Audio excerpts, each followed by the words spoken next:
All right, we'll go ahead and get started with our December 17th edition of the Lodging Tax Advisory Committee. We would take roll call, but it looks like all of the current members are accounted for. So we will move on to approval of the agenda. Is there any suggested changes to the agenda? Seeing none, can I get an approval? I move that we approve the agenda. I move that we approve the agenda. I second. All in favor, say aye. Aye. All right. Next, we have approval of the minutes. Those were emailed ahead of time, and it looks like you also have them in front of you. Any changes to the minutes? Otherwise, we'd be looking for an approval of the minutes. I approve the minutes. Do we have a second?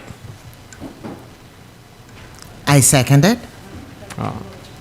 All in favor, say aye. Aye. All right, that leads us to public comment. If you're a member of the public who would like to take your 3 minutes, do so at this time.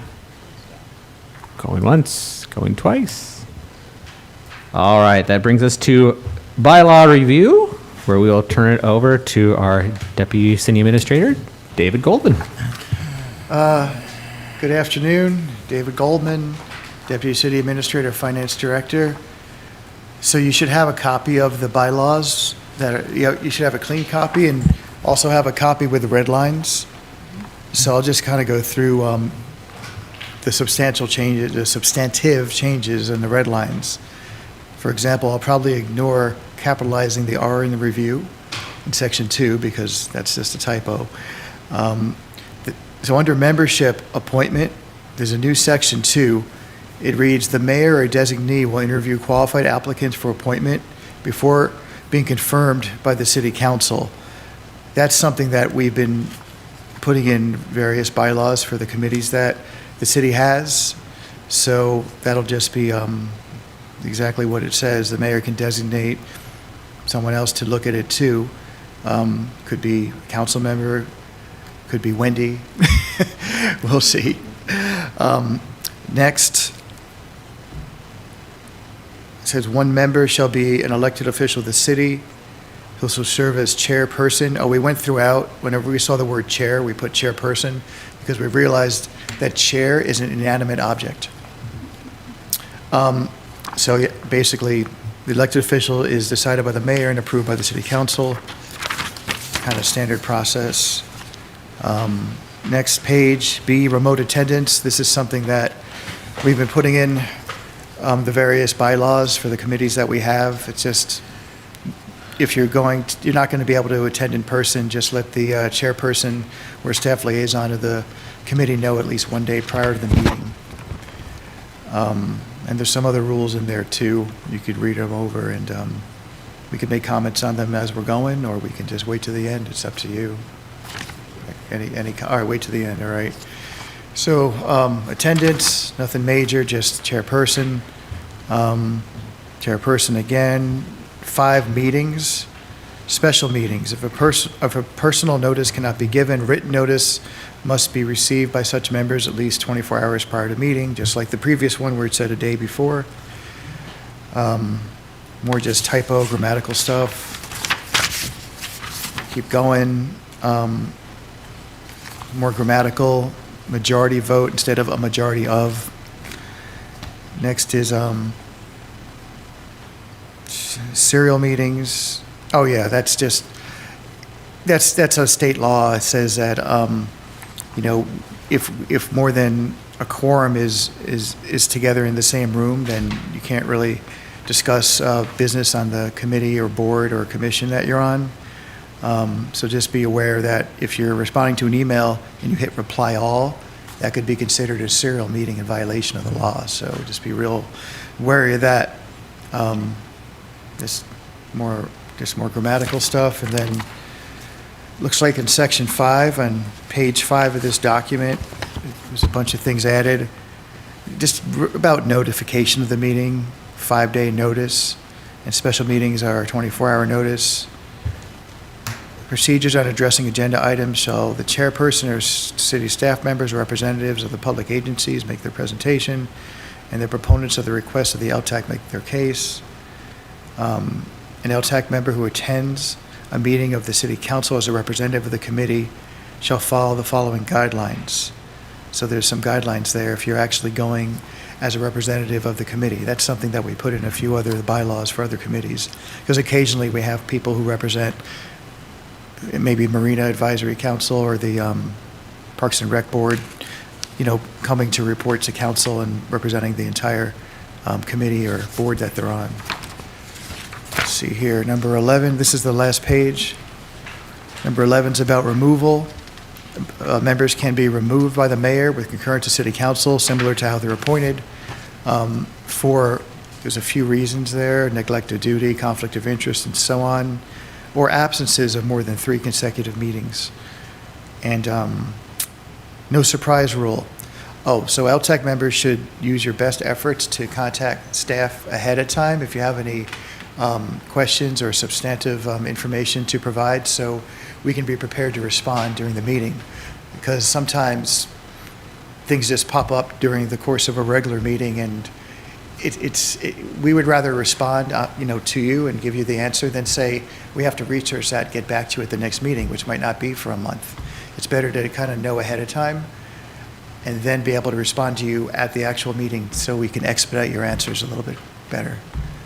And that looks like that's the end of the bylaws changes, so I guess it's back to the chair.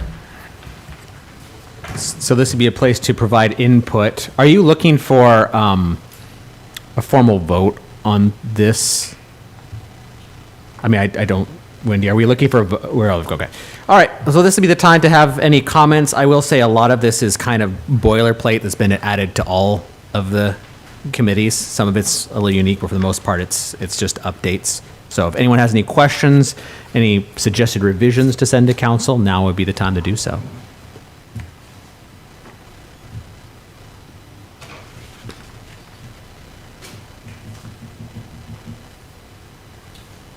I do have one question.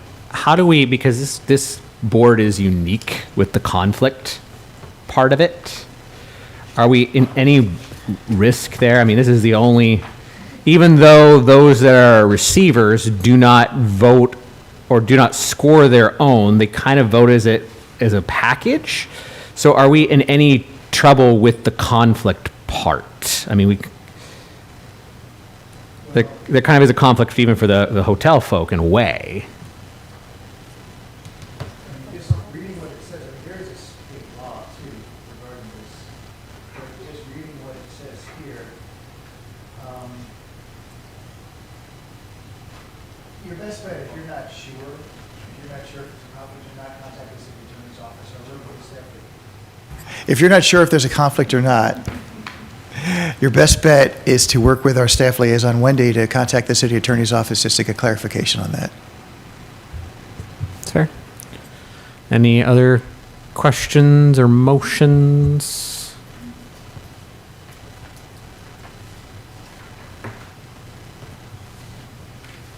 Then I'd entertain a motion to approve the bylaws as presented. Bylaws as presented. Do we have a second? Figure it out. I second. Any other discussion before we call for a vote? All right, all those in favor say aye. Aye. Aye. Okay. That leads us to our next and arguably primary item, the Multi-Year Marina Debt Service Award, which we'll turn over to Wendy for a brief presentation.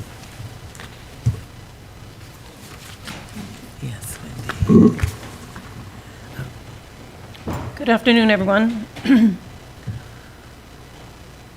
just waiting a couple minutes.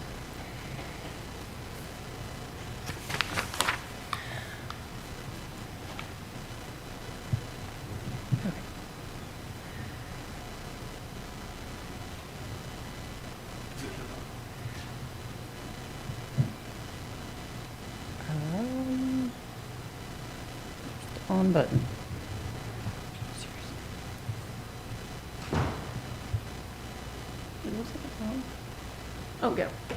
Okay, sorry about that. I just wanted to provide a little bit of background on this topic, because this is something that it doesn't happen on a regular basis. But last year, the City Council asked staff to provide them some additional guidance as far as what the lodging tax, how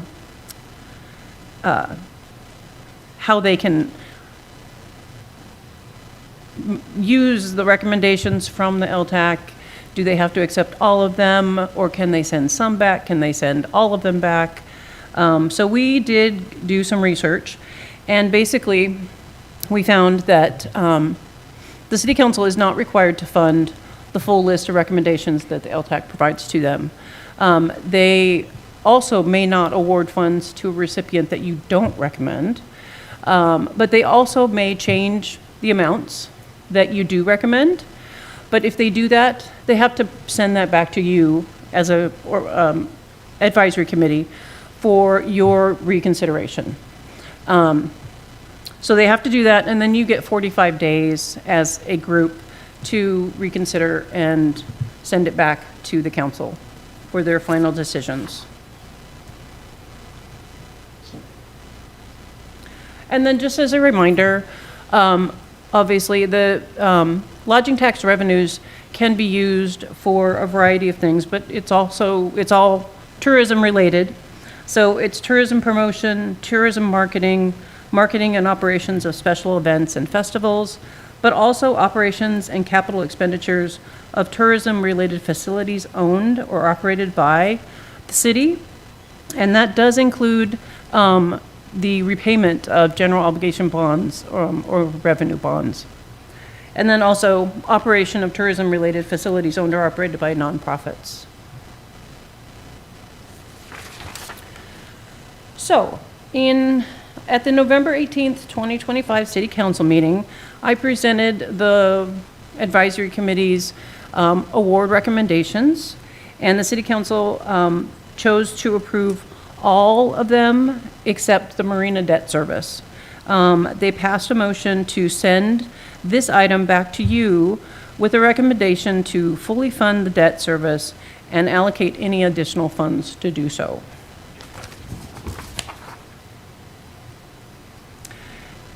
And I don't know if you all are familiar with the discussions that we have been having with the City Council as far as the marina goes and the dredging that is necessary, where the funding was going to come from in order to pay back any debt.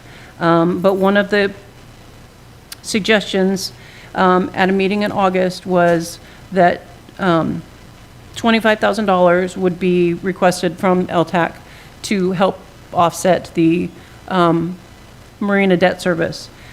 Another 30% was going to be coming potentially from an increase in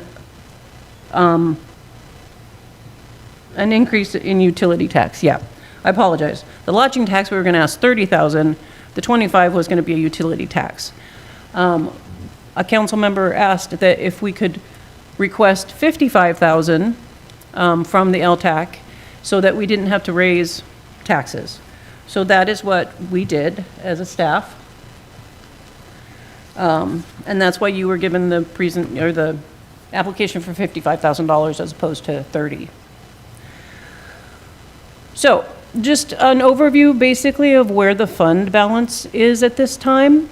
So far to date, as of September, we've earned $320,000 in LTAC funds.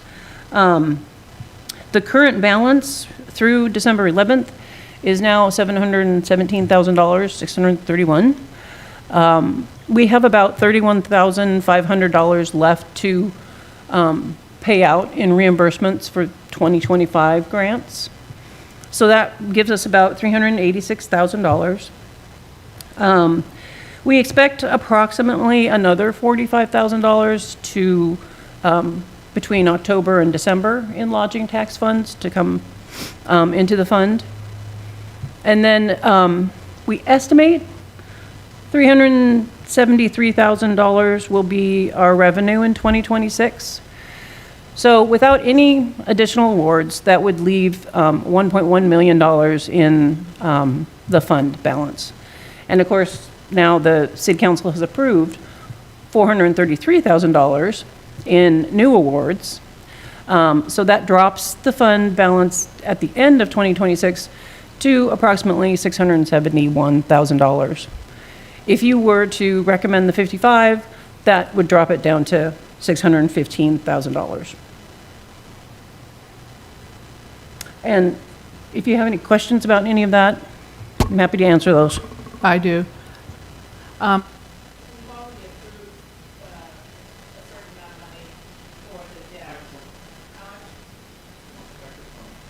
I thought I pushed, oh, sorry. We've already approved the recommendations that went to council for part of this $55,000. So you're not really subtracting another $55,000 because it was still part of the 433 that originally was suggested, correct? No, actually, because they didn't approve the marina debt, which was $24,900, I think, the 433 is actually just the single year and the Whidbey Camino Island Tourism Group for $50,000.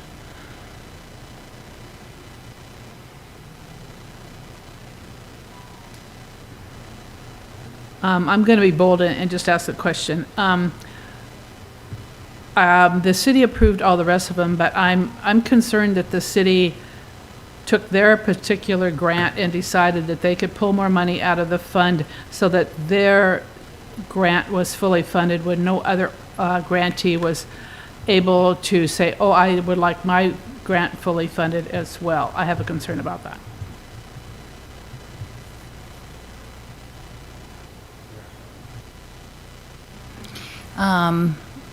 So I'm all for funding the project and giving them the money they need, even if we have to take a little bit out. Because the hotels see a lot of business from the marina as far as boats and even into our slow season in October. So if they need that little bit of money taken out, is it the 13 that they need taken out from there? Or what's needed from the Yes. reserve? So basically what happened was also,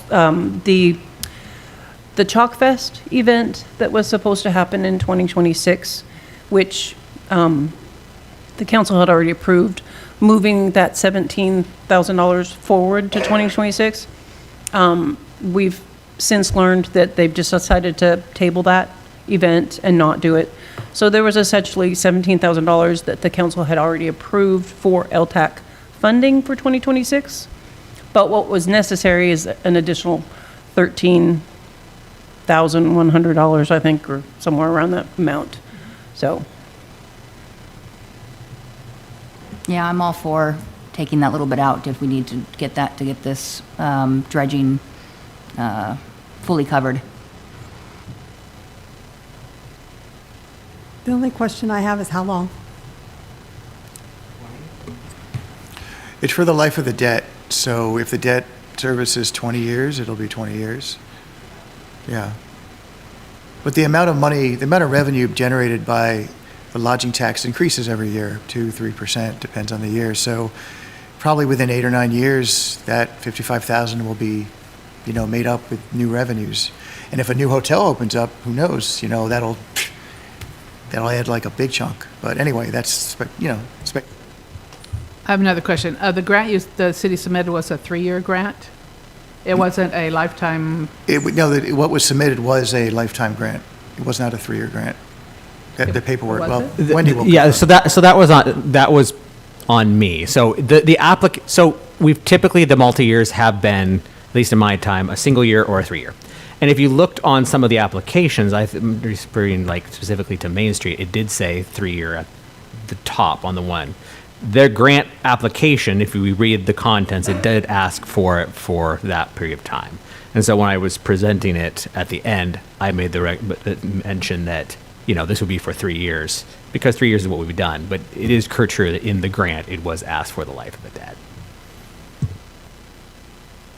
So it would function similarly to the Island County Tourism Board, except that doesn't have an expiration, I don't think, but this one would, depending on the debt service taken out, 18 years, 20 years, or so on, you know.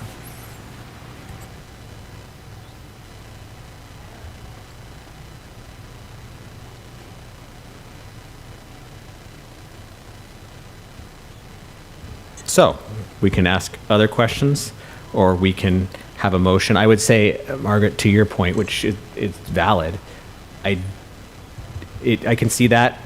I will say they haven't done this with other city ones in the past.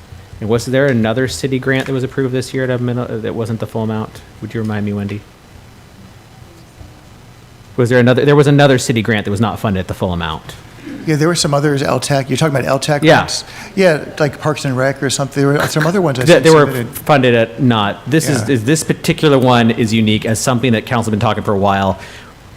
Alternatively, if it doesn't go through, it would be a matter of raising the utility tax, which then would increase tax on everybody, granted a minimum amount. Or, you know, you'd have to find the general fund or something taken away from something else.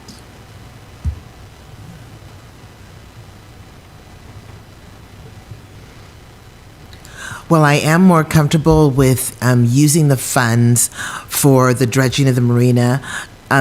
Since you presented that section that you highlighted in red, that it's not just for festivals and marketing, but it could be used for operational things. That clarified a lot for me. So thank you for including that. I wasn't going to talk, but I'm going to say this. I don't mind funding the Marina Debt Service, but I feel the council has set a precedent that whatever recommendations we send to them, if we don't, if they have a grant that they don't feel like, that they feel should be fully funded, then they can go ahead and say that they're going to take more money and fully fund it. Whereas other grantees that did not get their full funding and want to be able to get their full funding have no opportunity because they don't sit on city council and vote for this.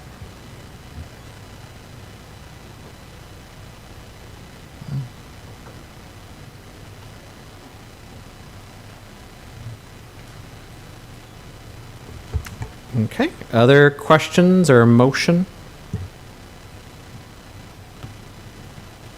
No more discussion? Then I move to recommend funding the Marina Debt Service at $55,000 annually for the life of the debt service through the use of lodging tax funds. Okay. There's a motion. Do we have a second? I'll second it. Okay.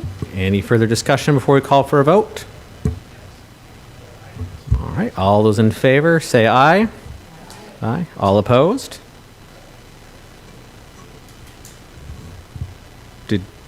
Was that unanimous aye, or did you? Okay. Okay. Thank you for that. Next item would be the next scheduled meeting. I'm assuming that's something that we'll just schedule. Probably in the summer Sure. of '26. And I wish you all the best with that. I will be switching for this next year to the Planning Commission, so I will not be on LTAC this next year, but still around, and I'll still be on the other side on council. So. I would just like to mention I'm turning my resignation in for this committee. Okay.